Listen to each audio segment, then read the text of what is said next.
आज माजलगाव या ठिकाणी पत्रकाराच्या तिसऱ्या दिवसाचं लाक्षणिक उपोषण चालू आहे, परंतु माजलगावचे तहसीलदार किंवा माजलगावचे एसडीएम साहेब यांनी कसल्याही प्रकारची दखल न घेतल्यामुळं आम्हाला आभारे तलाठी यांच्यावर जे आम्ही आरोप केलेले आहेत ते यांना पाठीशी घालत आहेत असं आम्हाला आज प्रकर्षाने जाणवत आहे। कारण कसल्याच प्रकारचं उपोषणकर्त्याला भेट न देणे आणि भ्रष्ट अधिकाऱ्याला पाठराखण करणे याच्यामधून असं आम्हाला सिद्ध होत आहे। त्यामुळं कमीत कमी आज तरी आम्हाला त्यांनी लेखी देऊन आमच्या उपोषणाला सांगता करावी, नसता आम्हाला उद्या कुठल्या तरी मार्गाने उद्या सुट्टी असून सुद्धा आम्हाला उपोषण करावंच लागेल।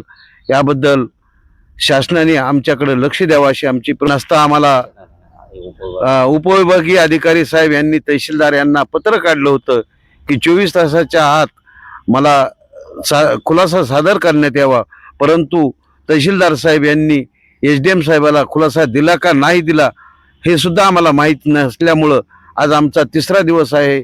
तरी एसडीएम साहेबांनी व तहसीलदार साहेबांनी आमच्या उपोषणाची दखल घ्यावी, नसता आम्हाला तीव्र आंदोलन करावं लागेल एवढंच सांगू शकतो।